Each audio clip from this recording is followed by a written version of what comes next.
and the truth and the life. No one comes to the Father but by me.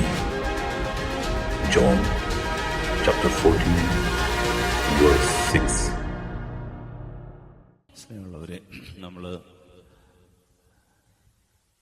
ഈശോയുടെ മുമ്പിൽ മനസ്സ് തുറന്ന് ഹൃദയം തുറന്ന് പ്രാർത്ഥിക്കുന്ന സമയമാണ്. നമുക്കറിയാം, ദിവ്യകാരുണ്യ ഈശോയുടെ സന്നിധിയിൽ ഇരുന്ന് പ്രാർത്ഥിക്കാനായിട്ട് നമുക്ക് എല്ലാവർക്കും ഒരുപോലെ കൃപ കിട്ടുന്ന സമയമാണ് ഇത്. ഈശോയുടെ സന്നിധിയിൽ ഉണർന്നിരുന്ന് പ്രാർത്ഥിക്കാൻ, സ്തുതിച്ച് പ്രാർത്ഥിക്കാൻ, എന്തുമാത്രം നമുക്ക് സ്തുതിച്ച് പ്രാർത്ഥിക്കാൻ പറ്റുമോ അത്രമേൽ നമുക്ക് ദൈവകൃപ നേടിയെടുക്കാനായിട്ട് സാധിക്കും. കാരണം ദൈവസന്നിധിയിൽ നമ്മൾ ദൈവത്തെ ഉച്ചത്തിൽ വിളിച്ച് പ്രാർത്ഥിക്കുകയും സ്തുതിക്കുകയും ഒക്കെ ചെയ്യുന്നത് വഴി നമ്മിലേക്കൊരു ദൈവകൃപ ഇറങ്ങുന്നുണ്ട്. നാം അറിയാതെ നമ്മളെ പരിസരത്തെ, നമ്മുടെ വീടിനെ, നമ്മുടെ നിയോഗങ്ങളെയൊക്കെ അത് സ്പർശിക്കുന്നുണ്ട്. അതുകൊണ്ട് നമുക്ക് ഈ സന്ധ്യയിൽ ദൈവസന്നിധിയിൽ ദൈവത്തെ മനസ്സ് തുറന്ന് ഹൃദയം തുറന്ന് ആരാധിക്കാനായിട്ട് സാധിക്കണം. നമ്മൾ ഇരിക്കുന്നത് ഈശോയുടെ മുമ്പിലാണ്, സർവശക്തനായ ദൈവത്തിന് മുൻപിലാണ്. നമ്മൾ പള്ളിയിൽ വരുമ്പോൾ, നമ്മൾ പ്രാർത്ഥിക്കുമ്പോൾ നമ്മൾ ദൈവത്തിൻ്റെ സന്നിധിയിലാണ് എന്നൊരു ബോധത്തോട് വേണം ഇരിക്കാൻ. നമ്മൾ പ്രാർത്ഥിക്കുമ്പോഴും സ്തുതിക്കുമ്പോഴും ദൈവത്തെ ആരാധിക്കുമ്പോഴുമൊക്കെ ദൈവത്തിൻ്റെ, സർവശക്തനായ ദൈവത്തിൻ്റെ മുൻപിലാണ് ഇരിക്കുന്നത് എന്ന ഒരു ബോധത്തോടുകൂടി നമുക്ക് ദൈവത്തെ ആരാധിക്കാൻ സാധിക്കണം. നമുക്കൊരുപക്ഷെ ക്ഷീണം തോന്നും, നമുക്കൊരുപക്ഷെ ഉണ്ടെങ്കിൽ പ്രാർത്ഥിക്കാൻ പറ്റാതെ പോകും. നമ്മൾ വിചാരിക്കുന്നതുകൊണ്ട് വല്ല കാര്യമുണ്ടോ, സ്തുതിച്ചിട്ട് കാര്യമുണ്ടോ, അത് കീബോർഡ് സഹോദരൻ നന്നായിട്ട് സ്തുതിക്കുന്നുണ്ട്, പ്രാർത്ഥിച്ചോട്ടെ എന്ന് പറഞ്ഞൊക്കെ നമ്മളങ്ങനെ മിണ്ടാതിരിക്കുന്നത് യഥാർത്ഥത്തിൽ നമുക്ക് ഒരു പിന്നോട്ട് നമ്മളെ വലിക്കുന്ന ഒരു നെഗറ്റീവ് ശക്തിയാണ്. അത് അങ്ങനൊരു സംഭവമുണ്ട്, പിന്നോട്ട് അടിക്കുന്ന ഒരു ശക്തി. ഒരിക്കല് ഒരു അച്ഛൻ പറഞ്ഞൊരു സംഭവമാണ്. ഒരു പെൺകുട്ടി, അവൾക്ക് ഇതര മതസ്ഥനുമായിട്ട് വലിയ ഒരു പ്രേമം, ഒരു രീതിയിൽ അങ്ങോട്ട് പോകുന്നില്ല, വിട്ടുപോകുന്നില്ല. ഭയങ്കരമായ പ്രേമം. പലരും ഉപദേശിച്ചു, പലരും നന്മ പറഞ്ഞു കൊടുത്തു, പലരും നമ്മുടെ പാരമ്പര്യത്തെക്കുറിച്ച് പറഞ്ഞു, വിശ്വാസത്തെക്കുറിച്ച് പറഞ്ഞു. എന്നിട്ടൊന്നും ഒരു എഴുന്നേൽപ്പില്ല, ഒരു രക്ഷയില്ല. അവസാനം അവര് ഒരച്ഛനോട് പറഞ്ഞു, വെച്ചാ ഈ കൊച്ചിനിങ്ങനൊരു വിഷയമുണ്ടെന്ന്. ഞങ്ങൾ എത്ര ഉപദേശിച്ചിട്ടും, ഞങ്ങൾ പള്ളിയിൽ കൊണ്ടുപോയി പ്രാർത്ഥിപ്പിച്ചു, ഞങ്ങൾ തീർത്ഥാടനം കൊണ്ടുപോയി നേർച്ചയിടിച്ചു, അവർക്ക് വേണ്ടിയിട്ട് ഞങ്ങൾ കുർബാനയൊക്കെ ചൊല്ലിച്ചു പ്രാർത്ഥിച്ചു, എന്നിട്ടും ഒരു വിടുതൽ. അവളങ്ങനെ മർക്കട മുഷ്ടി കണക്ക് നിൽക്കുകയാണ്, പിട്ടിവാശി കണക്ക് നിൽക്കുകയാണ്, മല്ലിട്ട് നിൽക്കുകയാണ്. അങ്ങനെ ഒരു അരൂപിയുണ്ട്, മല്ലിന്റെ അരൂപി. എങ്ങനെ നിൽക്കുകയാണെന്ന് പറഞ്ഞു, എതിർത്ത് നിൽക്കുകയാണ്. എന്ത് പറഞ്ഞാലും കടിച്ചു കീറാൻ വരികയാണ്, ഒരു കാര്യം പറയാൻ സമ്മതിക്കുക, അതുപോലെ അങ്ങ് എതിർപ്പാണെന്ന് പറഞ്ഞു. ഒന്ന് മനസ്സ് അങ്ങോട്ട് മാറുന്നില്ലെന്ന് പറഞ്ഞു. വാച്ചൻ പറഞ്ഞു, കുഴപ്പമില്ല. ഇതൊക്കെ പറയുമ്പോൾ നിങ്ങൾ വിചാരിക്കും വിശുദ്ധ കുർബാനയ്ക്ക് ശക്തി ഇല്ലാഞ്ഞിട്ടല്ല, പള്ളിക്ക് ശക്തി ഇല്ലാഞ്ഞിട്ടല്ല, പ്രാർത്ഥനയ്ക്ക് ശക്തി ഇല്ലാഞ്ഞിട്ടല്ല. കർത്താവ് ഓരോ ശുശ്രൂഷകൾക്കും ഓരോ പ്രത്യേകത കൊടുത്തിട്ടുണ്ട്. ഈ അച്ഛൻ പറഞ്ഞു, സാരമില്ല, അവള് എൻ്റെ അടുത്തോട് ഒന്ന് കൊണ്ടുവരാൻ പറഞ്ഞു. അങ്ങനെ ആ കൊച്ചിനെ കൊണ്ടുവന്നു. ആ കൊച്ചിന്റെ തലയിൽ കൈവച്ച് ഒറ്റ പ്രാർത്ഥന, ഒറ്റ ആശീർവാദം കൊടുത്തു. എന്നിട്ട് പറഞ്ഞു, ഇവളെ പിന്നോട്ടടിക്കുന്ന ഈ കെട്ടിൽ നിന്ന്, ഇവരുടെ വിശ്വാസത്തെ തകർക്കുന്ന, ഇവരുടെ ദൈവബന്ധത്തെ തകർത്ത് കളയുന്ന ഈ തിന്മപ്പെട്ട അവസ്ഥയിൽ നിന്ന് യേശുവേ നിങ്ങളുടെ നാമത്തിൽ ഞാൻ ഇവളെ ബന്ധിച്ച് മോചിപ്പിക്കുന്നു. ഈ കൊച്ച് അത് കഴിഞ്ഞ് കൊച്ചരച്ഛനാണ്. അച്ഛനിങ്ങനെ വലിയ ആരോഗ്യമൊന്നുമില്ല. അച്ഛൻ വന്ന് പ്രാർത്ഥിച്ചു, ഉറാറാക്കിയിട്ട് പ്രാർത്ഥിച്ചിട്ട് അച്ഛൻ അങ്ങ് പോയി. ഒരു വീട്ടുകാർ പറഞ്ഞാണ്, എൻ്റെ അച്ഛാ. അതിനുശേഷം ഈ കൊച്ച് പറഞ്ഞു, അതെ എന്തോ ഒന്ന് ഇങ്ങനെ അങ്ങോട്ട് പോയെന്ന് പറഞ്ഞു. എന്തോ ഒരു വ്യത്യാസം എനിക്ക് സംഭവിച്ചിട്ട് എനിക്ക് തോന്നി. ആ കൊച്ച്, ചുരുക്കം പറയാമല്ലോ, അതിനുശേഷം പഠിത്തം തുടർന്നു, പഠിച്ചു. അവള് മഠത്തിൽ ചേർന്നു, ദൈവവചനം കേട്ട് അവളൊരു കന്യാസ്ത്രീയായി ഇന്ന് വളരെ കൃപയോടുകൂടി ശുശ്രൂഷ ചെയ്യുന്ന ഒരു സന്യാസിനിയായിട്ട് വർക്ക് ചെയ്യാം. ഹല്ലേലൂയ. സ്നേഹത്തോട് പറയാം ഹല്ലേലൂയ. പ്രിയപ്പെട്ടവരെ, ഇങ്ങനൊരു സംഭവം ഉണ്ട്. നമ്മൾക്ക് പ്രാർത്ഥിക്കാൻ പറ്റുന്നില്ല, കുറെ നാളായി സ്തുതിക്കാൻ പറ്റുന്നില്ല, എല്ലാത്തിനോടും ഒരു മല്ല്, ഒരു പിന്മാറ്റം, ഒരു സംശയം, ഒരു എതിർപ്പ്, ഇവിടെ ഇരുന്നാലും നമ്മുടെ പഴയ കാര്യങ്ങളിലേക്കുള്ള യാത്ര, പല വിചാരം, പിന്നെ ഇങ്ങനെയൊക്കെയുള്ള പല പീഡകൾ. നമ്മൾ വിചാരിക്കുന്നതൊക്കെ മാനുഷികമാണ്. അങ്ങനെയല്ല. നമ്മളെ പഴയ പാപങ്ങളിലേക്കും തഴക്കദോഷങ്ങളിലേക്കും കൊണ്ടിടുന്ന തിന്മയുടെ സ്വാധീനങ്ങളുണ്ട്. അതുകൊണ്ട് നമ്മൾ എന്ത് ചെയ്യണം? ആരാധനയുടെ മുൻപിൽ വെച്ച് വിടുതൽ പ്രാപിക്കണം. എങ്കിൽ മാത്രമേ നമ്മൾ തെളിഞ്ഞു വരികയുള്ളൂ. നമ്മൾ കയറി വരണം. എന്നും ഒരേപോലെ ആത്മീയതയൊന്നും നിലനിൽക്കുകയില്ല. അതുകൊണ്ട് നമ്മൾ ഓരോ ദിവസവും കഴിയും തോറും, പ്രായം കൂടുന്തോറും നമ്മൾ കൃപയിലും വളരാനായിട്ട് നമ്മൾ ശ്രമിക്കണം. ഹല്ലേലൂയ. പ്രായം എത്രയുമായിട്ടും ആ പഴയ പാപങ്ങളിലൊക്കെ ഇങ്ങനെ ഉരുണ്ടുരുണ്ട് ജീവിക്കുകയാണെങ്കിൽ അതല്ല ദൈവം ആഗ്രഹിക്കുന്നത്. നമ്മള് പ്രായം കൂടുന്തോറും കൃപയിൽ വളരണം. അതിനാണ് ഈ ആരാധനകളൊക്കെ. അപ്പൊ ഈ ആരാധനയിൽ വരുമ്പോൾ നമ്മൾ സമയം മെനക്കെടുത്ത് നിൽക്കരുത്. നമ്മൾ ഇവിടുന്ന് നൽകുന്ന ചെറിയ നിർദ്ദേശങ്ങൾ സ്വീകരിച്ചും ദൈവത്തെ മനസ്സ് തുറന്ന് ഉച്ചത്തിൽ സ്തുതിക്കണം. സ്വരമേർത്തി ഹല്ലേലൂയ. നല്ല സ്വരം സ്വരമേർത്തി പറഞ്ഞു ഹല്ലേലൂയ, ഹല്ലേലൂയ. അതായത് നമ്മൾ ഇന്ന് കാണുന്നത് 1 രാജാക്കന്മാരുടെ പുസ്തകം 19-ാം അധ്യായത്തിന്റെ 1 മുതലുള്ള വാക്യങ്ങളാണ്. ആ അധ്യായം മുഴുവനും നമ്മളൊന്ന് വായിച്ച് മനസ്സിലാക്കുന്നത് നല്ല ഒരു അധ്യായമാണ്. പഴയ നിയമത്തിന്റെ ഒരു പാഠമാണ് പഠിക്കുന്നത്. നമുക്ക് ശ്രദ്ധയോടെ അത് കേട്ട്, അത് ആരാധനയുമായി ബന്ധപ്പെട്ടുകൊണ്ടുള്ള ആരാധനാക്രമ മത്സരം കൂടിയാണല്ലോ. അതുമായി ബന്ധപ്പെട്ടുകൊണ്ടുള്ള ഒരു പാഠമാണ്. നമുക്ക് ചുരുങ്ങിയ സമയത്ത് അതിന്റെ പൊരുൾ മനസ്സിലാക്കി വീണ്ടും ആരാധിച്ച് ദൈവത്തെ മഹത്വപ്പെടുത്താം. ഹല്ലേലൂയ. ശക്തിയോട് പറഞ്ഞു ഹല്ലേലൂയ. ഈശോയുടെ സന്നിധിയിൽ സ്നേഹത്തോട് നമുക്ക് ഈ വചനം വായിച്ചു കേൾക്കാം. 1 രാജാക്കന്മാരുടെ പുസ്തകം 19-ാം അധ്യായം 4 മുതൽ 8 വരെയുള്ള വാക്യങ്ങൾ ഇപ്പോൾ വായിക്കാം. ആദ്യം 4 മുതൽ 8 വരെ. അവിടെ നിന്ന് അവൻ തനിയെ മരുഭൂമിയിലൂടെ ഒരു ദിവസത്തെ വഴി നടന്ന് ഒരു വാടാമുൾ ചെടിയുടെ തണലിലിരുന്നു. അതായത് ഇത് ആരാണെന്നറിയാമോ നടന്നത്? ഏലിയ പ്രവാചകനാണ്. ഏലിയ പ്രവാചകൻ കർത്താവിന്റെ തീക്ഷ്ണതയുള്ള ദൈവസ്വരം കേട്ട, ദൈവത്തിന്റെ വചനത്തിന് അക്ഷരാർത്ഥം വില കൊടുത്ത, വിഗ്രഹാരാധന നാട്ടിലുണ്ടാവില്ലെന്ന് നിർബന്ധം പിടിച്ച, രാജഭരണത്തിനെതിരെ ശക്തമായി ദൈവത്തിന്റെ കൽപ്പന ദൂതറിയിച്ച ശക്തനായ ഒരു ബാലിന്റെ 450ഓളം പുരോഹിതന്മാരെ കൊന്നുകളഞ്ഞ, കർത്താവിനോടുള്ള തീക്ഷ്ണതയാൽ എരിഞ്ഞ, രഥത്തിൽ സ്വർഗത്തിലേക്ക് ഉയർത്തപ്പെട്ട, പിന്നീട് ഈശോയുടെ കാലത്ത് താബോറിന്റെ മലയിൽ, രൂപാന്തരീകരണ മലയിൽ മോശയും ഈ ഏലിയായുമാണ് ഈശോയോടൊപ്പം പ്രത്യക്ഷപ്പെട്ടത്. അപ്പൊ അത്ര പഴയ നിയമത്തിൽ നിന്ന് പുതിയ നിയമം വരെയും എത്തി നിൽക്കുന്ന കർത്താവിന്റെ ശക്തനായ ഒരു പ്രവാചകനാണ് ആര്? അപ്പൊ ഏലിയ. അപ്പൊ ഈ ഏലിയയുടെ യാത്രയെക്കുറിച്ചാണ് പറയുക. ഈ യാത്രയ്ക്ക് ഒരു കാരണമാണ്. ഒന്നുകൂടെ ഒന്ന് വായിക്കാം വാക്യം. അവിടെ നിന്ന് അവൻ തനിയെ മരുഭൂമിയിലൂടെ ഒരു ദിവസത്തെ വഴി നടന്ന് ഒരു വാടാമുൾ ചെടിയുടെ തണലിലിരുന്നു. അവൻ മരണത്തിനായി പ്രാർത്ഥിച്ചു.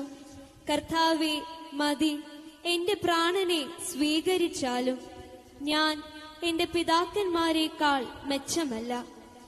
അവൻ ആ ചെടിയുടെ തണലിൽ കിടന്നുറങ്ങി. കർത്താവിന്റെ ദൂതൻ അവനെ തട്ടിയുണർത്തി, എഴുന്നേറ്റ് ഭക്ഷിക്കുക എന്ന് പറഞ്ഞു.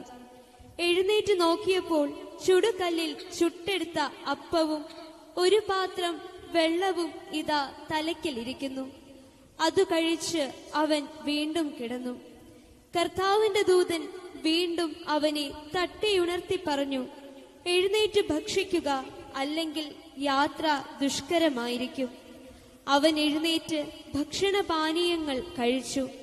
അതിന്റെ ശക്തി കൊണ്ട് 40 രാവും 40 പകലും നടന്ന് കർത്താവിന്റെ മലയായ ഹോറേബിലെത്തി.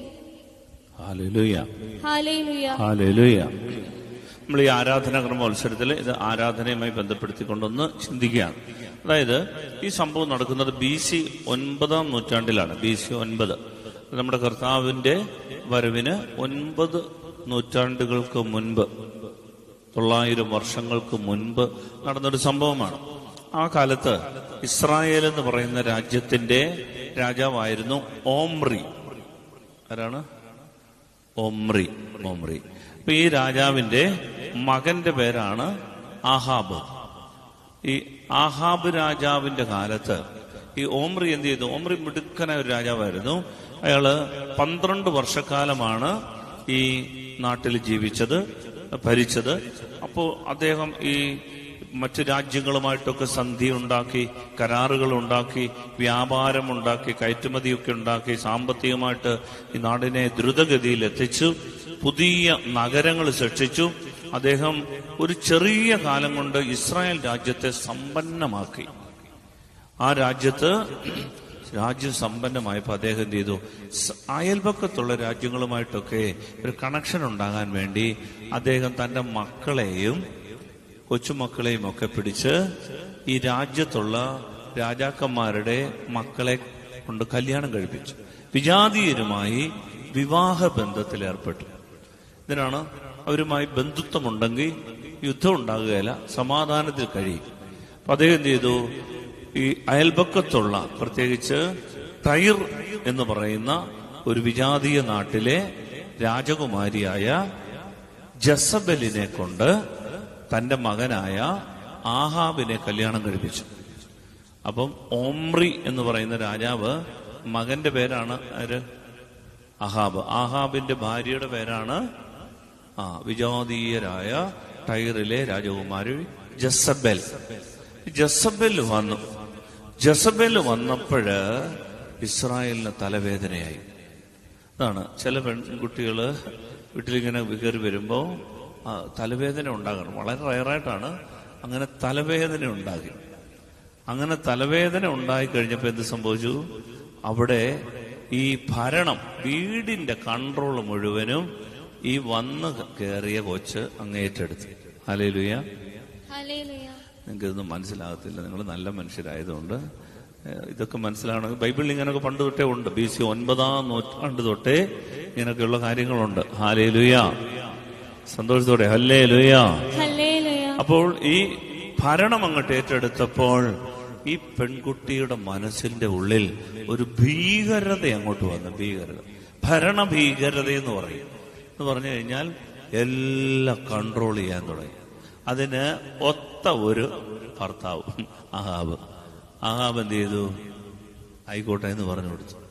അപ്പോൾ ഇതിന്റെ കൺട്രോൾ മുഴുവനും ഇവരേറ്റെടുത്തപ്പോൾ ഭരണകൂട ഭീകരത എന്ന് പറഞ്ഞാൽ ജനം മുഴുവൻ ഇവരെ പേടിച്ച് കഴിയാൻ തുടങ്ങി.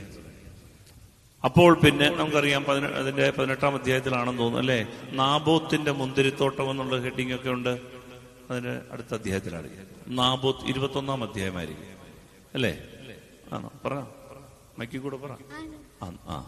21-ാം അധ്യായത്തിൽ നാബോത്തിന്റെ മുന്തിരിത്തോട്ടം. പാവപ്പെട്ട നാബോത്ത് ഈ കൊട്ടാരത്തിനടുത്തൊരു ഇച്ചിരി മുന്തിരിത്തോട്ടം നട്ടുപിടിപ്പിച്ചു. പാരമ്പര്യമായിട്ട് കിട്ടിയതാ. യെസബെൽ നോക്കിയപ്പോ സൂപ്പർ ഒരു കൃഷിസ്ഥലം. യെസബെൽ പറഞ്ഞു, ചേട്ടാ അതിങ്ങി വാങ്ങിച്ചെടുക്കും. അപ്പൊ പറഞ്ഞു, അയ്യോ അത് നാബോത്തിന്റെ അല്ലേ, നമ്മുടെ ഒരു പ്രജയുടെ അല്ലേ, പാവപ്പെട്ട മനുഷ്യൻ. ചേട്ടാ അതൊന്നും പറയണ്ട, ഇതെല്ലാം രാജാവിന്റെയാ. അങ്ങനെ നാബോത്തിന്റെ അടുത്തെന്ന് പറഞ്ഞപ്പോ നാബോത്ത് പറഞ്ഞു, ഒന്നും തരാൻ പറ്റത്തില്ല, രാജാവൊക്കെ കാര്യം ശരിയാ, പക്ഷേ ഇതെനിക്ക് അപ്പനപ്പൂപ്പന്മാര് വഴി കിട്ടിയ കുടുംബസ്വത്താ, തരാൻ പറ്റത്തില്ലെന്ന് പറഞ്ഞു. ഉടനെ ഈ പെണ്ണ് രാജാവിന്റെ മുദ്രമോതിരം ഇങ്ങോട്ട് എടുത്തിട്ട് ഒരു കൽപ്പനയൊക്കെ കൊണ്ടുപോയി അതിൽ സീൽ ചെയ്തിട്ട് പറഞ്ഞു, മര്യാദയ്ക്ക് കൊടുത്തോണം, ഇല്ലേ ശരിയാക്കുന്നു. അങ്ങനെ നാബോത്തിനെയൊക്കെ കൊല്ലുന്ന, ഈ വസ്തുവൊക്കെ സ്വന്തമാക്കുന്ന ഒരു രംഗമൊക്കെ ഉണ്ട്. അതായത് പാപങ്ങളുടെ ഭൂമി കയ്യേറുന്ന, ഭരണഭീകരതയുള്ള ഈ ദേശത്ത് മുഴുവനും സത്യദൈവത്തിൽ നിന്ന് വിഗ്രഹാരാധനയിലേക്ക് വഴിതിരിച്ചു വിടുന്ന ഒരു പ്രത്യേക അവസ്ഥ ഇവിടെ സൃഷ്ടിച്ചു. അവിടെയാണ് എന്ത് ചെയ്തു? ഏലിയ പ്രവാചകൻ ഇങ്ങോട്ട് വന്നു. അപ്പൊ ഈ ദേശത്ത് മുഴുവൻ ബാലിനെ മാത്രമേ ആരാധിക്കാവൂ. ബാലിന് വേണ്ടിയിട്ട് ഇഷ്ടം പോലെ പള്ളികൾ, ഇഷ്ടം പോലെ പുരോഹിതന്മാര്, 450ഓളം പുരോഹിതന്മാര് വരെ ഒരു ഏറിയയില് ബാലിന് വേണ്ടി ശുശ്രൂഷ. ആരാ? യഹൂദരാ. ദൈവത്തിന്റെ തിരഞ്ഞെടുക്കപ്പെട്ട ജനമാ. ആരായി? ബാലിന്റെ പുരോഹിതരായിട്ട് ശുശ്രൂഷ ചെയ്യുക. അവിടേക്കാണ് ഏലിയ പ്രവാചകൻ ഈ മലയിലേക്ക് ഇങ്ങോട്ട് കയറി വന്നിട്ട് പറഞ്ഞു, ബാലാണ് ദൈവമെങ്കിൽ അങ്ങോട്ട് നിൽക്കുക, യഹോവയാണ് സത്യദൈവമെങ്കിൽ ജനമേ ഇങ്ങോട്ട് നിൽക്കുക. ജനം ഒന്നും മിണ്ടിയില്ല. കാരണം അങ്ങോട്ട് പോയാലും ഇങ്ങോട്ട് പോയാലും അടിയ. അവിടോട്ട് പോയാൽ പ്രവാചകൻ എന്തേലും വിളിച്ചിറക്കി കത്തിച്ചു കളഞ്ഞാൽ അങ്ങനെ സംഭവിച്ചിട്ടുണ്ട്. ദൈവത്തിന്റെ തീ ഇറങ്ങിയ ചത്തു. അതല്ല ഇങ്ങോട്ട് പോയാ ജസബേല്, അഹാബ്, ആളുകളൊന്നും മിണ്ടാതെ ഇങ്ങനെ നിൽക്കുക. ഉടനെ പിന്നീട് നമ്മൾ കാണുന്നുണ്ട്, ഈ ബാലിന്റെ ദേവൻ ഈ പുരോഹിതന്മാരെല്ലാം കൂടെ ഇങ്ങോട്ട് വിളിച്ചു വരുത്തിയിട്ട് പറഞ്ഞു, അതെ 2 ബലി അർപ്പിക്കാൻ പോവാം, ഒന്ന് യഹോവയ്ക്ക്, ഒന്ന് ബാലിന്. എന്നിട്ട് ഈ റെഡിയാക്കി വെച്ചിരിക്കുന്ന ബലിപീഠത്തെങ്കിൽ ഈ മാംസം ഈ കാളെ വെട്ടി നുറുക്കി വെച്ചിരിക്കുകയാണ്. സ്വർഗത്തിൽ നിന്ന് തീ ആരുടെ ബലിയിൽ ഇറങ്ങുന്നോ അതായിരിക്കും സത്യദൈവം. അത് ആദ്യമേ പറഞ്ഞു, നിങ്ങൾ റെഡിയാക്കി പ്രാർത്ഥിച്ചോളാൻ പറഞ്ഞു. 450 പുരോഹിതന്മാരും സ്വയം ദേഹമൊക്കെ വെട്ടിമുറിച്ച് ഇങ്ങനെ ചോരയൊക്കെ കണ്ട് ഇങ്ങനെ ഭയങ്കരമായി തുള്ളിച്ചാടി ബാൽ ബാൽ വരൂ വരൂ. അപ്പൊ ഏലിയ പറയുന്നുണ്ട്, ഉറക്ക വിളിക്ക്, പുള്ളി ടോയ്ലറ്റിൽ പോയതായിരിക്കും എന്നൊക്കെ പറയുന്നുണ്ട്. എല്ലാം കഴിഞ്ഞ് അവിടെ മടുത്തു കഴിഞ്ഞപ്പോ പ്രിയപ്പെട്ടവരെ ദൈവമായ കർത്താവിനെ വിളിച്ചിറക്കിയിട്ട് ഏലിയ പറഞ്ഞു, കർത്താവേ എന്നോട് കരുണ തോന്നണമേ, കർത്താവേ എന്നോട് കരുണ തോന്നണമേ, കർത്താവേ എന്നോട് കരുണ തോന്നണം. ഇതാണ് നമ്മൾ കുർബാനയില് നെഞ്ചത്തടിച്ച് പുരോഹിതൻ പ്രാർത്ഥിക്കുന്നത്. അതിനുശേഷമാണ് പരിശുദ്ധാത്മാവ് ഈ അപ്പത്തെ ആശീർവദിച്ച് ഞങ്ങളുടെ ദൈവമായ മിശിഹായുടെ ശരീരമാക്കി പൂർത്തിയാക്കട്ടെ എന്ന് പ്രാർത്ഥിക്കും. പരിശുദ്ധാത്മാവായ അഗ്നി ഇറങ്ങുന്നതിന് മുൻപ് പുരോഹിതൻ കുർബാനയിൽ നെഞ്ചത്തടിച്ച് പ്രാർത്ഥിക്കുന്നത് BC 9-ാം നൂറ്റാണ്ടിൽ ഏലിയ പ്രവാചകൻ സത്യദൈവമായ യഹോവേ ഇറങ്ങി വരണമേ എന്നുള്ള പ്രാർത്ഥനയാണ്. അങ്ങനെ പ്രാർത്ഥിച്ചു കഴിഞ്ഞപ്പോ തീ ഇറങ്ങി, ഇത് കത്തിച്ചു. ഉടനെ ബാലിന്റെ പുരോഹിതന്മാരെല്ലാം ചാടി എഴുന്നേറ്റ് ജനത്തോട് പറഞ്ഞു, ഒരെണ്ണത്തിനെ വിടരുത്, എല്ലാത്തിനും വെട്ടിക്കണ്ടിച്ചേക്കാൻ പറഞ്ഞു. പ്രിയപ്പെട്ടവരെ, ദേശത്ത് നിന്ന് വിഗ്രഹാരാധന തുടച്ചു മാറ്റാൻ വേണ്ടി കർത്താവിന്റെ തീക്ഷ്ണമായ അഗ്നിയോടെ ജ്വലിച്ച ആളാണ് ആര്?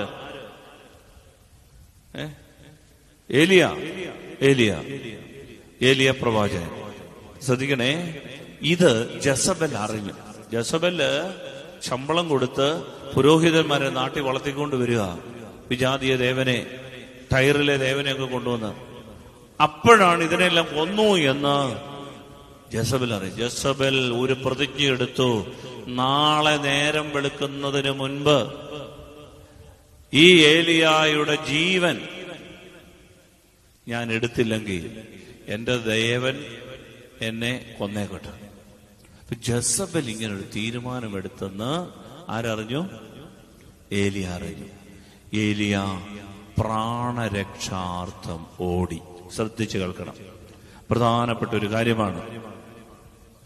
എന്തുകൊണ്ടാണ് ഏലിയ ഓടിയത്? പ്രാണരക്ഷാർത്ഥം അവൻ ഓടാനുള്ള കാരണം എന്താണെന്നറിയാമോ? അത്ഭുതം കൊണ്ട് മാത്രം വിശ്വാസത്തെ പിടിച്ചു നിർത്താനാവില്ല എന്ന് ഏലിയ തിരിച്ചറിഞ്ഞു. ശ്രദ്ധിക്കണേ, ദൈവത്തിന്റെ ആത്മാവ് നമ്മളെ പഠിപ്പിക്കുന്ന ഒന്നാമത്തെ പാഠമാണ്. വലിയൊരു അത്ഭുതമാണ് കണ്ണിന്റെ മുൻപിൽ നടന്നത്. സത്യദൈവം യഹോവയാണെന്ന് തെളിഞ്ഞു. തീ ഇറങ്ങി ഈ ബലിപീഠത്തിൽ നിന്നും ബലിവസ്തു മുഴുവൻ ദഹിപ്പിച്ചു.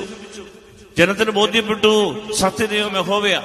പക്ഷേ ഏലിയ തിരിച്ചറിയുകയാണ്, ഈ അത്ഭുതം കൊണ്ട് മാത്രം സത്യ ദൈവ വിശ്വാസം പിടിച്ചു നിർത്താനാവില്ല. പിന്നെന്താ വേണ്ടത്? ശ്രദ്ധിക്കണേ, അടുത്തതാണ് പ്രധാനം. ഏലിയ ഹോറേബ് മലയിലേക്ക് ഓടി. ഹോറേബ് മലയിലേക്ക് ഏലിയ ഓടി. എന്താണ് ഈ ഹോറേബ് മലയുടെ പ്രത്യേകത? ഈ ഹോറേബിന്റെ പ്രത്യേകത 250 കിലോമീറ്റർ ഉണ്ട് ഈ ഇസ്രായേൽ എന്ന് പറയുന്ന, അല്ലെങ്കിൽ സമറിയയിൽ നിന്ന് ഈ ഹോറേബ് മല. ഈ ഹോറേബ് മലയുടെ മറ്റേ പേരാണ് സീനായി മല. ഹല്ലേലൂയ, ഹല്ലേലൂയ, ഹല്ലേലൂയ. ഈ സീനായി മലയുടെ അടുത്ത് പോണെങ്കിൽ 250 കിലോമീറ്റർ യാത്രയാണ്. ഇവൻ പ്രാണരക്ഷാർത്ഥം ഓടുകയാണ്. എന്തിനാണെന്നറിയാമോ? ഇവൻ ഈ ജീവൻ പോകുന്നതിന് മുൻപ് ഇവൻ ഹോറബ് മലയിലെത്തണം, സീനായ് മലയിലെത്തണം. പ്രിയപ്പെട്ടവരെ, ഈ മലയിൽ എത്തിച്ചേർന്നെങ്കിൽ മാത്രമേ ഇവന് ഈ സത്യദൈവ വിശ്വാസം ഉറപ്പിച്ചു നിർത്താൻ പറ്റുകയുള്ളൂ. Hallelujah, hallelujah. കാരണം ഈ സീനായ് മലയിൽ വെച്ചാണ് ദൈവം സ്വയം ആവിഷ്കരിച്ച് മോശയ്ക്ക് ഉടമ്പടിയുടെ കൽപ്പന നൽകിയത്. 4 നൂറ്റാണ്ടുകൾക്ക് മുൻപ്, ഏലിയായ്ക്ക് 4 നൂറ്റാണ്ടുകൾക്ക് മുൻപ്, 400 വർഷങ്ങൾക്ക് മുൻപ് ഈ സീനായ് മലയിൽ വെച്ച് ദൈവം സ്വയം ആവിഷ്കരിച്ചിറങ്ങി വന്നിട്ട് കത്തുന്ന മുൾപ്പടർപ്പിൽ തീയായി കാണിച്ചിട്ട് പറഞ്ഞു, തീ ഇറക്കി കാണിച്ചിട്ട് പറഞ്ഞു, ഞാനാണ് ആകുന്നവൻ, ഞാൻ ആകുന്നവനാകുന്നു എന്ന് പറഞ്ഞാൽ എന്നെ പോലെ വേറൊരുവനില്ല, ഞാനാണ് സത്യദൈവം എന്ന് തെളിയിച്ചു. അവിടേക്ക് ഈ സീനായ് മലയുടെ ഈ മലയിലേക്ക്, ഈ ഹോറബിലേക്ക് ഈ പ്രവാചകൻ ഓടിപ്പോവാണ്. കാരണം സീനായ് മലയിൽ അവിടെ യാത്ര ചെയ്തതിലൂടെയാണ് ഏലിയ മോശയുമായി നേരിട്ട് ബന്ധം സ്ഥാപിക്കുക. ഏലിയ മോശയുമായി നേരിട്ട് ബന്ധം സ്ഥാപിക്കുകയാണ്. എന്തിനാണെന്നറിയാമോ? അതിലൂടെ ദൈവത്തെ സന്ധിക്കാനുള്ള, ദൈവത്തോട് ബന്ധപ്പെടാനുള്ള സാധ്യത തേടുകയാണ്. പ്രിയപ്പെട്ടവരെ, അത്ഭുതങ്ങളുടെ ലോകത്ത് അത്ഭുതങ്ങൾ കാണിച്ചുകൊണ്ട് നമ്മൾ എത്ര നാൾ ജീവിച്ചാലും നമുക്ക് ദൈവ വിശ്വാസം ഉറപ്പിച്ചു നിർത്താൻ പറ്റില്ല. നിർത്താൻ പറ്റുമായിരുന്നെങ്കിൽ ഏറ്റവും കൂടുതൽ അത്ഭുതങ്ങൾ കണ്ടിട്ടുള്ള ഒരു ജനതയാണ് ഇസ്രായേൽ ജനം. ചെങ്കടൽ പിളരുന്നത് അവർ കണ്ടതാ, മന്ന വർഷിക്കപ്പെടുന്നത് അവർ കണ്ടതാ, മരുഭൂമിയിൽ മാറ എന്ന സ്ഥലത്ത് ഈ കല്ലിൽ നിന്ന് പൊട്ടിയൊഴുകുന്ന ജലം അവർ കണ്ടതാ, വരണ്ട സ്ഥലത്തൂടെ നടന്നവർക്ക് കുളിർ ജലം ദൈവം കൊടുക്കുന്നത് കണ്ടതാ, കാടപ്പക്ഷി വിതറപ്പെടുന്നത് കണ്ടതാ. എന്തെല്ലാം അത്ഭുതങ്ങൾ ഇവർ കണ്ടത്. അഗ്നിത്തൂണും മേഘത്തണലും ഒക്കെ ഇവർ അനുഭവിച്ചതാ. പക്ഷെ എന്നിട്ടും അവര് വാഗ്ദാന നാട്ടിൽ പെട്ടില്ല. കാരണം അവർ അത്ഭുതങ്ങൾ ഒത്തിരി കണ്ടു, പക്ഷേ അവര് ദൈവത്തെ പെട്ടെന്ന് ഉപേക്ഷിച്ചു. അതുകൊണ്ട് അത്ഭുതങ്ങളിലൂടെ നടന്നു എന്നതുകൊണ്ട് നമുക്ക് വിശ്വാസം പിടിച്ചു നിർത്താൻ ആവില്ല. കുറച്ചുനാളൊക്കെ കണ്ണുമിഴിച്ചിങ്ങനെ നടക്കും. പക്ഷേ വിശ്വാസം എന്ന് പറയുന്നത് അത്ഭുതങ്ങളുമായി ബന്ധപ്പെട്ട വിഷയമല്ല, മറിച്ച് ദൈവവുമായിട്ടുള്ള നമ്മുടെ സംസർഗത്തിൽ നിന്നാണ് ഈ വരം നമുക്ക് കിട്ടുക. ഹല്ലേലൂയ. സ്നേഹത്തോട് പറഞ്ഞേ ഹല്ലേലൂയ. അതുകൊണ്ടാണ് നമുക്കറിയാം, യേശുക്രിസ്തു പുതിയ ഉടമ്പടി സ്ഥാപിക്കുമ്പോ ഈ രൂപാന്തരീകരണ മലയിൽ യേശുവിനോടൊപ്പം ആരൊക്കെ ഉണ്ടായിരുന്നു? പത്രോസും യാക്കോബും യോഹന്നാനും ഉണ്ടായിരുന്നു. അതല്ലാതെ പ്രത്യക്ഷപ്പെട്ടപ്പോ മോശയും ഏലിയായി. ഈ ഏലിയായും മോശയുമാണ് പുതിയ നിയമത്തിൽ ഈശോ താബോറിന്റെ നെറുകയിൽ രൂപാന്തരപ്പെട്ടപ്പോ മോശയും ഏലിയായും സംസാരിച്ചുകൊണ്ട് നിൽക്കുന്നത്. എന്താ കാര്യം എന്നറിയാമോ? പ്രിയപ്പെട്ടവരെ, ഏലിയ ഓടി ഈ സീനായ് മലയിലെത്തി അവിടെ വെച്ച് മോശയുമായി സന്ധിക്കുന്നു, അവിടെ വെച്ച് ദൈവവുമായി സന്ധിക്കുന്നു. അതിന്റെ അർത്ഥമാണ്, നമുക്ക് വിശ്വാസം വളരണമെങ്കിൽ ദൈവം ആവിഷ്കരിക്കുന്നിടത്തേക്ക് നമ്മൾ എത്തിച്ചേരണം. ദൈവം സ്വയം ആവിഷ്കരിച്ച ആളിന്റെ പേരാണ് ക്രിസ്തു. ദൈവം സ്വയം ഇറങ്ങി വന്ന ആളിന്റെ പേരാണ് ക്രിസ്തു. ദൈവം യേശു എന്ന മനുഷ്യനിൽ വന്ന് നിറഞ്ഞപ്പോഴാണ് അവൻ യേശു ക്രിസ്തു ആയത്, ദൈവപുത്രനായത്. അപ്പൊ അതുകൊണ്ട് ദൈവം സ്വയം ആവിഷ്കരിച്ച ഈ മനുഷ്യന്റെ മേൽ ആണ് നമ്മൾ സന്ധിക്കേണ്ടത്. വിശ്വാസം ഉറയ്ക്കാൻ യേശു ക്രിസ്തുവിനോടുള്ള ഈ ബന്ധം, ഈ കണക്ഷൻ നമ്മൾ നഷ്ടമാകരുത്. ഹല്ലേലൂയ. അത്ഭുതങ്ങൾ കണ്ടതുകൊണ്ട് നമുക്കൊരിക്കലും ദൈവവിശ്വാസം വർദ്ധിക്കുകയല്ല. അത്ഭുതം കുറച്ചു നാൾ നമ്മളെ പിടിച്ചു നിർത്തും. പിന്നെയും നമ്മൾ കാണുന്നത് ഇങ്ങനെ ഓടുമ്പോഴ്, ഏലിയ ഇങ്ങനെ ഓടുമ്പോഴ് പോകുന്ന വഴി മണലാരണ്യത്തിലൂടെയാണ് പോകുന്നത്. പോകുന്ന വഴിയിൽ കാണുന്ന ഒരു കാഴ്ച, ഏലിയക്ക് ക്ഷീണമായി. ഏലിയ ഒരു വാടാമുൾച്ചെടിയുടെ തണലിൽ ഉറങ്ങുന്നു. അല്ലേ? വായിച്ച്. അവിടെ നിന്ന് അവൻ തനിയെ മരുഭൂമിയിലൂടെ ഒരു ദിവസത്തെ വഴി നടന്ന് ഒരു വാടാമുൾ ചെടിയുടെ തണലിലിരുന്നു. ഒരു വാടാമുൾച്ചെടിയുടെ തണലിലിരുന്നു. കുറച്ചു കഴിഞ്ഞപ്പം അവൻ അവിടെ ഇരുന്ന് അങ്ങ് ഉറങ്ങി. ഹല്ലേലൂയ.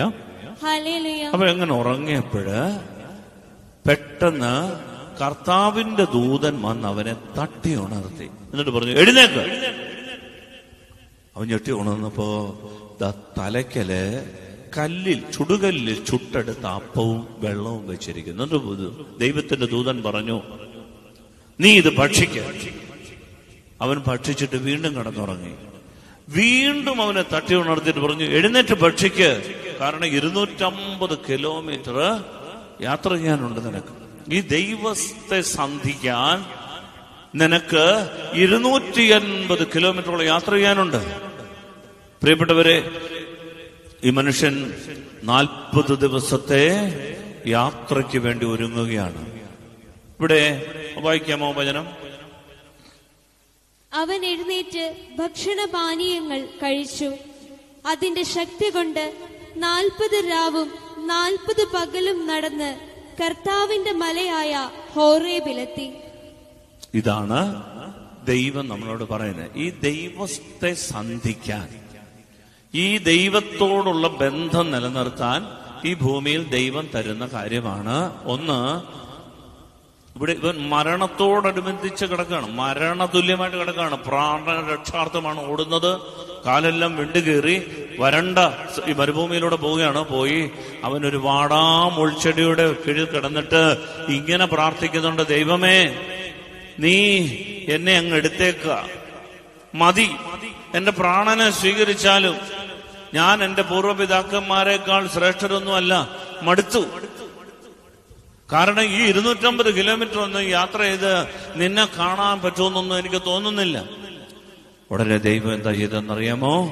അവനെ തട്ടി ഉണർത്തി ഭക്ഷിക്കുവാൻ വേണ്ടി ചുടുകല്ലിൽ ചുട്ടെടുത്ത അപ്പവും ഒരു പാത്രം വെള്ളവും കൊടുത്തു. എന്നിട്ട് പറഞ്ഞു, എഴുന്നേറ്റ് ഭക്ഷിക്കുക, അല്ലെങ്കിൽ യാത്ര ദുഷ്കരമായിരിക്കും. അവൻ എഴുന്നേറ്റ് ഭക്ഷണപാനീയങ്ങൾ കഴിച്ചു. എന്തിനാണെന്നറിയാമോ? വിശ്വാസം നിലനിർത്തണമെങ്കിൽ എന്റെ പ്രിയപ്പെട്ടവരെ, ഈ ഭൂമിയിൽ ദൈവം നമുക്ക് ഒരുക്കി തരുന്ന ഈ അപ്പം ഭക്ഷിക്കണം. ഇത് സ്വർഗം നമ്മുടെ തലക്കൽ വെച്ച് തന്ന അപ്പമാണ്. ഈ അപ്പം ഭക്ഷിച്ച് നമ്മൾ ശക്തി നേടണം. എങ്കിലേ ദൈവത്തെ സന്ധിക്കാനാവുകയുള്ളൂ. സ്നേഹമുള്ളവരെ, ഇവൻ എന്ത് ചെയ്തു?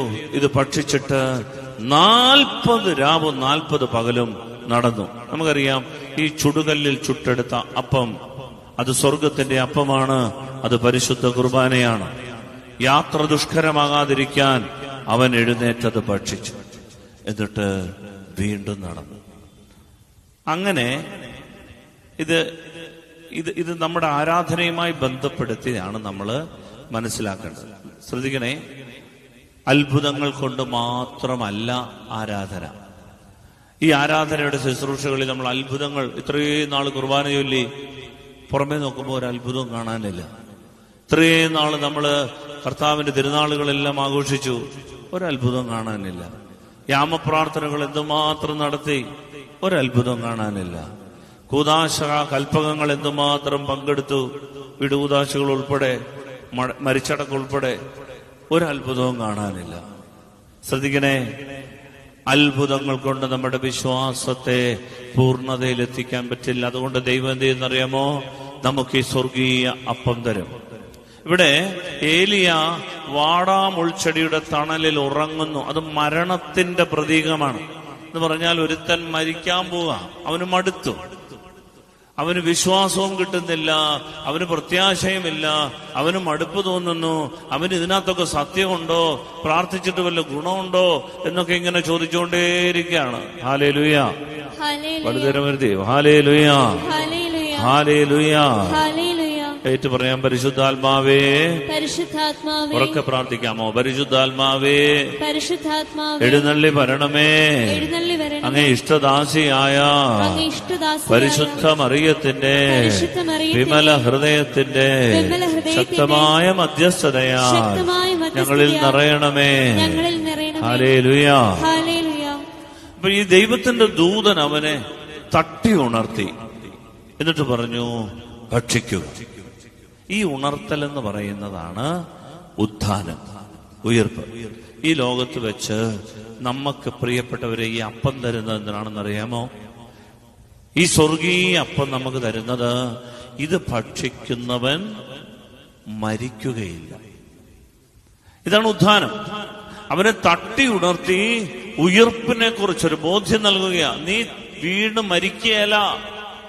നീ ദൈവത്തെ സന്ധിക്കുന്നത് വരെ, നീ നിന്റെ ദൈവത്തെ കണ്ടുമുട്ടുന്നത് വരെ നീ ഒരിക്കലും മരിക്കല്ല. നീ ഇത് ഭക്ഷിക്കുക. അന്നേരമാണ് നമ്മള് കുർബാനയൊക്കെ കണ്ടാ മതി, ഭക്ഷിച്ചില്ലേലും കുഴപ്പമൊന്നുമില്ല. കുമ്പസാരവും കുർബാനയൊക്കെ ഗൗരവമായിട്ട് എടുക്കാത്ത അവസ്ഥയെ നമ്മൾ ബൈബിൾ പറയാണ്. പ്രിയപ്പെട്ടവരെ, നമ്മൾ വിശ്വാസത്തിന്റെ പൂർണ്ണതയിലെത്താതെ ഈ ഭൂമി വിട്ടു പോകേണ്ടി വരും. വിശ്വാസത്തിന്റെ പൂർണ്ണത ദൈവത്തെ സന്ധിക്കുന്നത. അന്ന് നമ്മൾ നമ്മൾ കണ്ണാടിയിലൂടെ എന്ന പോലെ അല്ല കാണുക, നേരിട്ട് കാണുന്ന ഒരു കാഴ്ചയുണ്ട്. അതാണ് വിശ്വാസത്തിന്റെ പൂർണ്ണത. അതിലേക്ക് എത്തണമെങ്കിൽ ഈ അപ്പം ഭക്ഷിക്കണം. ദൂതനവനെ തട്ടി ഉണർത്തി ഉത്ഥാനത്തിന്റെ ഈ അപ്പം കൊടുത്തിട്ട് പറഞ്ഞു, ഇത് ഭക്ഷിക്കുക. പ്രിയപ്പെട്ടവരെ, ഈ നിഗൂഢാത്മകത തുളുമ്പി നിൽക്കുന്ന BC 9-ാം നൂറ്റാണ്ടിൽ നടന്ന സംഭവമാണ്. വളരെ രഹസ്യാത്മകത തുളുമ്പി നിൽക്കുന്ന ഈ സംഭവം പിന്നീട് കാലങ്ങൾക്ക് ശേഷം ഈശോ സ്ഥാപിച്ച പരിശുദ്ധ കുർബാനയാണെന്നും ഇന്നും ഈ അപ്പം ഭക്ഷിക്കുന്നതും ഈ യാത്ര ദുഷ്കരമാകാതിരിക്കാൻ ഈ അപ്പത്തെ ഗൗരവത്തോടെ എടുക്കണമെന്നും പിന്നീട് ഈ അപ്പം ഭക്ഷിച്ച് നമ്മൾ വിശ്വാസത്തിന്റെ പൂർണ്ണത കൈവരിക്കണമെന്നും ദൈവം ആഗ്രഹിക്കുന്നുണ്ട്. ഹല്ലേലൂയ. ഹല്ലേലൂയ. അതുകൊണ്ടാണ് ഉത്ഥാനത്തിന്റെ നാളുകളിൽ ഈശോ തിബേരിയോസിന്റെ തീരത്ത് ആ കല്ലിൽ തഗ്ബ എന്നാണ് ആ സ്ഥലത്തിന് പറയുന്നത്. ആ പാറ ഇന്നും അവിടെ ഒരു പള്ളിയുണ്ട്. അവിടെ അപ്പം വർദ്ധിപ്പിച്ച സ്ഥലമാണ്.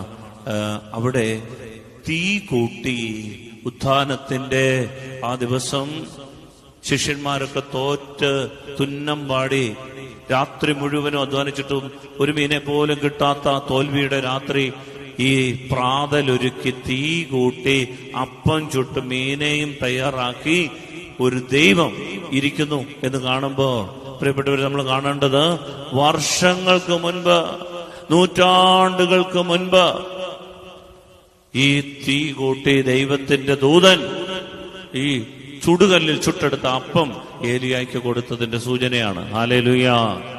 എന്നിട്ട് പറയാണ്, വാങ്ങി ഭക്ഷിക്കുവിൻ, ഇതെന്റെ ശരീരമാണ്. ഈ ഭക്ഷണം നമ്മൾ ഈ ആരാധനയിൽ നമ്മൾ സംബന്ധിക്കുന്നത് വഴി നമുക്ക് ദൈവത്തെ സന്ധിക്കാനാവുമെന്ന് നൂറ്റാണ്ടുകൾക്ക് മുൻപ് ദൈവം പറഞ്ഞു വെച്ചപ്പോ ഈ ആരാധന ദൈവത്തിന്റെ സ്വപ്നമായിരുന്നു. യേശുക്രിസ്തു ഈ വിശുദ്ധ കുർബാന സ്ഥാപിക്കുമ്പോ നൂറ്റാണ്ടുകൾക്ക് മുൻപേ അവിടുന്ന് സ്ഥാപിച്ചതാണ് ഈ പരിശുദ്ധ കുർബാന. ഹല്ലേലൂയ. സ്നേഹത്തോടെ ഹല്ലേലൂയ. എന്നിട്ട് പിന്നീട് നാം കാണുന്നത് ഹോറേബ് മലയിൽ അങ്ങനെ ഈ ശക്തി കൊണ്ട് ഏലിയ എത്തി. വായിക്കാമോ അത്? ഹോറേബ് മലയിൽ എത്തിയ സംഭവം ഒന്ന് വായിച്ചേ. അവൻ അവിടെ ഒരു ഗുഹയിൽ വസിച്ചു. അവിടെ വെച്ച് കർത്താവിന്റെ സ്വരം അവൻ ശ്രവിച്ചു. ഏലിയ, നീ ഇവിടെ എന്തു ചെയ്യുന്നു? ഏലിയ ഉത്തരം പറഞ്ഞു, സൈന്യങ്ങളുടെ ദൈവമായ കർത്താവിനെ പ്രതിയുള്ള തീഷ്ണതയാൽ ഞാൻ ജ്വലിക്കുകയാണ്. ഇസ്രായേൽ ജനം അവിടുത്തെ ഉടമ്പടി ലംഘിച്ചു. അവർ അങ്ങയുടെ ബലിപീഠങ്ങൾ തകർക്കുകയും അങ്ങയുടെ പ്രവാചകന്മാരെ വാളിനിരയാക്കുകയും ചെയ്തു. ഞാൻ മാത്രമേ അവശേഷിച്ചിട്ടുള്ളൂ. എന്റെ ജീവനെയും അവർ വേട്ടയാടുകയാണ്. നീ ചെന്ന് മലയിൽ കർത്താവിന്റെ സന്നിധിയിൽ നിൽക്കുക. അവിടുന്ന് അരുളി ചെയ്തു. കർത്താവ് കടന്നുപോയി. അവിടുത്തെ മുൻപിൽ മലകൾ പിളർന്നും പാറകൾ തകർത്തും കൊണ്ട് കൊടുങ്കാറ്റടിച്ചു. കൊടുങ്കാറ്റിൽ കർത്താവില്ലായിരുന്നു. കാറ്റ് കഴിഞ്ഞു ഭൂകമ്പമുണ്ടായി. ഭൂകമ്പത്തിലും കർത്താവില്ലായിരുന്നു. ഭൂകമ്പത്തിന് ശേഷം അഗ്നിയുണ്ടായി. അഗ്നിയിലും കർത്താവില്ലായിരുന്നു. അഗ്നി അടങ്ങിയപ്പോൾ ഒരു മൃദുസ്വരം കേട്ടു. അപ്പോൾ ഏലിയ മേലങ്കി കൊണ്ട് മുഖം മറച്ചു പുറത്തേക്ക് വന്നു. ഗുഹാമുഖം നിന്നു. അപ്പോൾ അവനൊരു സ്വരം കേട്ടു, ഏലിയ, നീ ഇവിടെ എന്തു ചെയ്യുന്നു? അവൻ പ്രതിവചിച്ചു, സൈന്യങ്ങളുടെ ദൈവമായ കർത്താവിനെ പ്രതി ഞാൻ അതീവ തീക്ഷ്ണതയാൽ ജ്വലിക്കുകയാണ്. ഇസ്രായേൽ ജനം അവിടുത്തെ ഉടമ്പടി ലംഘിച്ചു. അവർ അങ്ങയുടെ ബലിപീഠങ്ങൾ തകർക്കുകയും അങ്ങയുടെ പ്രവാചകന്മാരെ വാളിനിരയാക്കുകയും ചെയ്തു. ഞാൻ മാത്രമേ അവശേഷിച്ചിട്ടുള്ളൂ. എന്റെയും ജീവൻ അവർ വേട്ടയാടുന്നു. കർത്താവ് കൽപ്പിച്ചു, നീ ദമാസ്കസിനടുത്തുള്ള മരുഭൂമിയിലേക്ക് മടങ്ങുക. അവിടെ ഹസായേലിനെ സിറിയ രാജാവായി അഭിഷേകം ചെയ്യുക. നിംഷിയുടെ മകൻ യേഹുവിനെ ഇസ്രായേൽ രാജാവും ആബേമിൽ ഹോയായിലെ ഷാഫാത്തിന്റെ മകൻ ഏലീഷായെ നിനക്ക് പകരം പ്രവാചകനായും അഭിഷേകം ചെയ്യുക. ഹസായേലിന്റെ വാളിൽ നിന്ന് രക്ഷപ്പെടുന്നവനെ യേഹു വധിക്കും. യേഹുവിന്റെ വാളിൽ നിന്ന് രക്ഷപ്പെടുന്നവനെ ഏലീഷ വധിക്കും. എന്നാൽ ബാലിന്റെ മുൻപിൽ മുട്ടുമടക്കുകയോ അവനെ ചുംബിക്കുകയോ ചെയ്യാത്ത 7000 പേരെ ഞാൻ ഇസ്രായേലിൽ അവശേഷിപ്പിക്കും. ഹല്ലേലൂയ, ഹല്ലേലൂയ, ഹല്ലേലൂയ, ഹല്ലേലൂയ. ഈ സംഭവത്തിന്റെ ഗൗരവം നമ്മൾ മനസ്സിലാക്കേണ്ടത് ഇതാണ്. അതായത് ഈ ഏലിയ ഇവിടെ നിന്ന് യാത്ര പുറപ്പെട്ട് മുന്നോട്ട് പോകുമ്പോഴാണ് കർത്താവിന്റെ വലിയ സ്വരം കേൾക്കുന്നത്. അതായത് ഈ ഹോറേബ് മലയിൽ എത്തിച്ചേരുന്നു. ഹോറബിൽ എത്തിച്ചേരുമ്പോൾ ദൈവം ചോദിക്കുന്നു, ഏലിയ, നീ ഇവിടെ എന്തെടുക്കുകയാണ്? അവൻ പറയാണ്, എന്റെ കർത്താവിന്റെ സൈന്യങ്ങളുടെ കർത്താവായ ദൈവത്തെ പ്രതി ഞാൻ ജ്വലിക്കുകയാണ്, തീക്ഷ്ണതയാൽ ജ്വലിക്കുക. അപ്പൊ ദൈവം ചോദിച്ചു, അതെന്താണ്? പറഞ്ഞു, ഈ ബാലിന്റെ ആളുകളെല്ലാം കൂടെ നമ്മുടെ പ്രവാചകരെ മുഴുവൻ കൊന്നു, ഞാൻ മാത്രമേ അവശേഷിച്ചിട്ടുള്ളൂ. എന്റെ ജീവനെയും അവർ വേട്ടയാടുക, എന്റെ ജീവനെയും അവർ വേട്ടയാടുക, എനിക്കിനി ആരുമില്ല. ഉടനെ ദൈവം അവനോട് പറയാണ്, നീ എന്താ പറഞ്ഞേ? നീ മാത്രമേ അവശേഷിച്ചിട്ടുള്ളെന്നോ? അല്ല, ബാലിന്റെ മുമ്പിൽ മുട്ടുമടക്കാത്ത 7000 പേരെ ഞാൻ അവശേഷിപ്പിച്ചിട്ടുണ്ട്. നമ്മളത് കാണുന്നില്ലെന്നേ ഉള്ളൂ. ബാലിന്റെ മുമ്പിൽ മുട്ടുമടക്കാത്ത 7000 പേരെ ഞാൻ അവശേഷിപ്പിച്ചിട്ടുണ്ട് എന്നൊരു ഉറപ്പ് ഏലിയയ്ക്ക് എപ്പോഴാണ് കിട്ടിയെന്നറിയാമോ? ഈ അപ്പം ഭക്ഷിച്ച് യാത്ര ചെയ്ത് ജീവിതകാലം അത്രയും ദുഷ്കരമായ ഈ യാത്ര ചെയ്ത് അവസാനം അവൻ എത്തിച്ചേരുന്ന ഈ ഹോറേബ് മലയിൽ വെച്ച് ദൈവം അവന് കൊടുക്കുന്ന വാഗ്ദാനമാണ്, നീ വിഷമിക്കണ്ട, ഞാൻ ഒരു 7000 പേരെ അവശേഷിപ്പിച്ചിട്ടുണ്ട്, നീ ഒറ്റയ്ക്കല്ല. പ്രിയപ്പെട്ടവരെ, നമ്മുടെയൊക്കെ ജീവിതത്തിൽ ഇങ്ങനൊരു അവസ്ഥയിലൂടെ നമ്മൾ കടന്നു പോകും. ഈ അപ്പം ഭക്ഷിച്ച് തൃപ്തിപ്പെട്ട് ബലപ്പെട്ട് നമ്മൾ നടക്കണം. അവിടെ ചെല്ലുമ്പോൾ ദൈവത്തിന്റെ മൃദുസ്വരം നമ്മൾ കേൾക്കും. അതുകൊണ്ടാണ് വിശുദ്ധ കുർബാനയിൽ ഏവൻഗേലിയോൻ വായിക്കുന്നത്. അതുകൊണ്ടാണ് ഈ കുർബാനയ്ക്കിടയ്ക്ക് ഈ ഏവൻഗേലിയോൻ ദൈവത്തിന്റെ സ്വരമാണ്, ദൈവത്തിന്റെ സംസാരമാണ്. ആദ്യമേ ഒരു ഭൂകമ്പം ഉണ്ടായി, പിന്നെ ഒരു കൊടുങ്കാറ്റുണ്ടായി, പക്ഷെ അതിലൊന്നും ദൈവസ്വരമില്ല. പിന്നീട് വന്ന ഒരു സൈലൻസ്, ഷിയർ സൈലൻസ് എന്നാണ് പറയുക. എന്ന് പറഞ്ഞാൽ അത് മിണ്ടാതിരിക്കുന്ന അവസ്ഥയല്ല, ദൈവം മിണ്ടുന്നുണ്ട്, പക്ഷേ മറ്റുള്ളവരുടെ സ്വരമൊന്നും കേൾക്കാനാവാത്ത വണ്ണം, ദൈവത്തിന്റെ സ്വരം മാത്രം കേൾക്കുന്ന വണ്ണം നമ്മുടെ ഹൃദയം ഒന്ന് തുറക്കുന്ന ഒരവസ്ഥ. ഇതാണ് കുർബാനയിൽ ദൈവവചന ശുശ്രൂഷയിൽ നമ്മൾ ശ്രദ്ധിക്കുന്നത്. മറ്റുള്ളതെല്ലാം മറന്ന് ദൈവം മാത്രം നമ്മളോട് സംസാരിക്കുന്ന ഒരു മൃദുല സ്വരമുണ്ട്, ഒരു സോഫ്റ്റ് ആയിട്ടുള്ള ഒരു ഷിയർ സൈലൻസിൽ ദൈവം നമ്മളോട് മിണ്ടും. അതുകൊണ്ടാണ് കുർബാനയിൽ ദൈവവചന വ്യാഖ്യാനം. അത് കേട്ട് കഴിയുമ്പോൾ അവനോട് പറയുകയാണ്, നീ വിഷമിക്കണ്ട, 7000 പേരെ ഞാൻ അവശേഷിപ്പിച്ചിട്ടുണ്ട്. എന്നിട്ട് അവന് കൊടുക്കുന്ന ചില നിയോഗങ്ങളുണ്ട്. സങ്കടകരമായ നിയോഗങ്ങളാണ്, വേദന നിറഞ്ഞ നിയോഗങ്ങളാണ്. ഒന്ന്, നീ ഇനിയും പ്രവാചക ദൗത്യം ചെയ്യണ്ട, നിന്റെ ഡ്യൂട്ടി കഴിഞ്ഞു. നിന്റെ ശിഷ്യനായ ഏലീഷായെ നീ അഭിഷേകം ചെയ്യണം. മാത്രമല്ല യൂദയായാലും സമറിയായാലും അതുപോലെ തന്നെ സിറിയായാലും നീ ഇന്ന രാജാക്കന്മാരെ അഭിഷേകം ചെയ്യണം. അതോടുകൂടി നിന്റെ റോള് കഴിഞ്ഞു. നിന്റെ മേലുള്ള മേലങ്കി നീ നിന്റെ ശിഷ്യന് ഇട്ടുകൊടുത്തിട്ട്, എന്ന് പറഞ്ഞാൽ ദൈവത്തിന്റെ അധികാരം അവൻ ഇട്ടുകൊടുത്തിട്ട് നീ സ്റ്റേജിൽ നിന്ന് പിന്മാറിക്കും. ഇതാണ് ഏലിയായോട് പറയുന്നത്. പ്രിയപ്പെട്ടവരെ ശ്രദ്ധിക്കണേ, വളരെ അർത്ഥപൂർണമായ ഒരു സുവിശേഷമാണ് ദൈവം നമ്മളെ പഠിപ്പിക്കുന്നത്.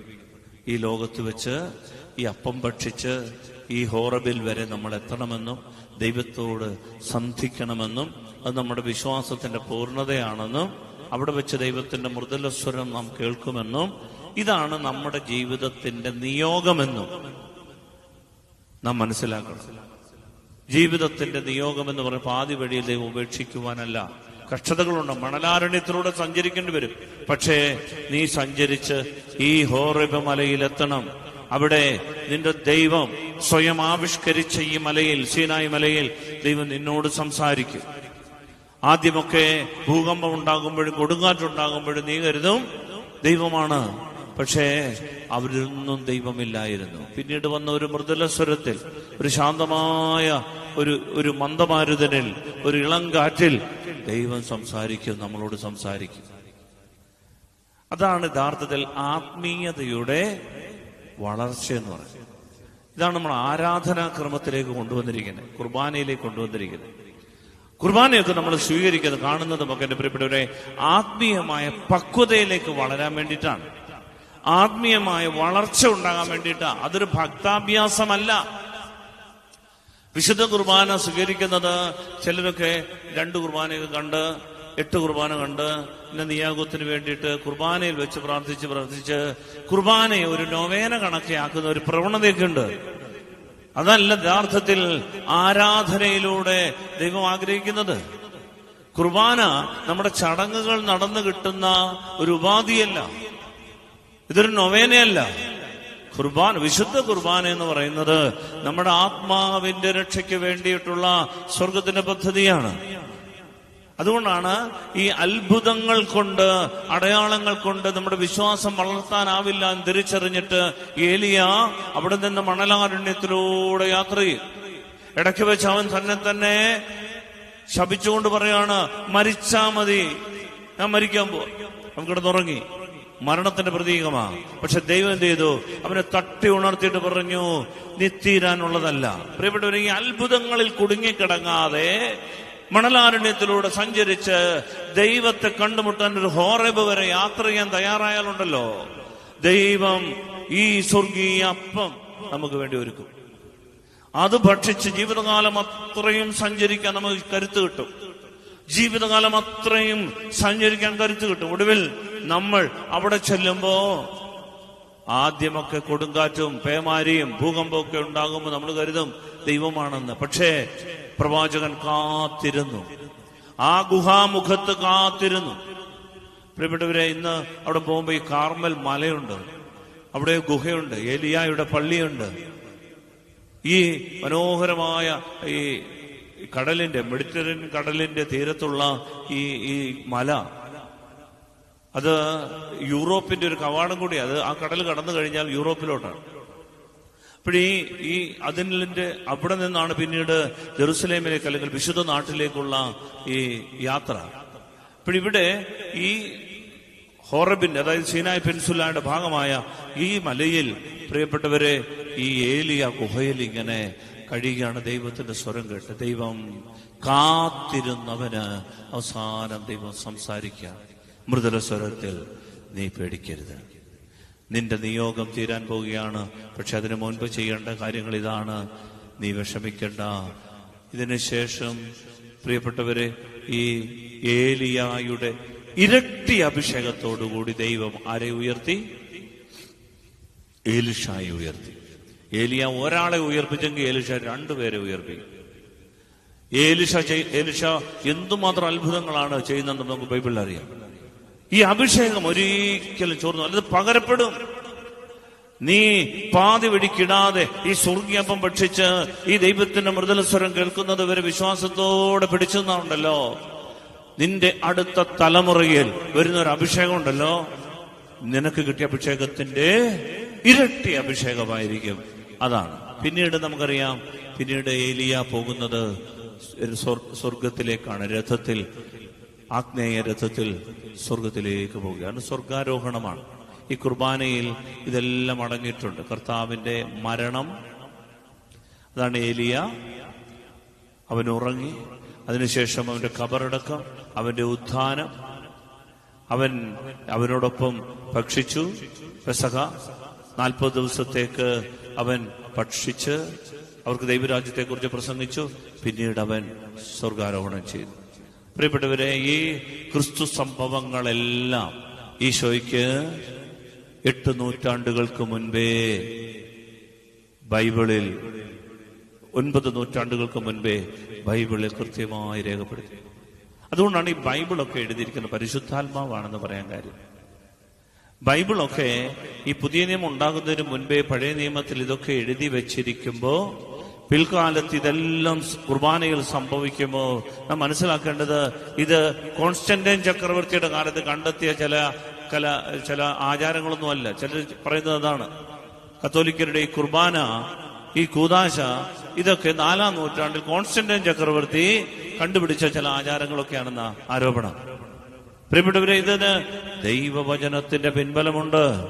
നമ്മുടെ ആരാധനയ്ക്ക്, നമ്മുടെ കുർബാനയ്ക്ക് ദൈവവചനത്തിന്റെ അടിത്തറയുണ്ട്.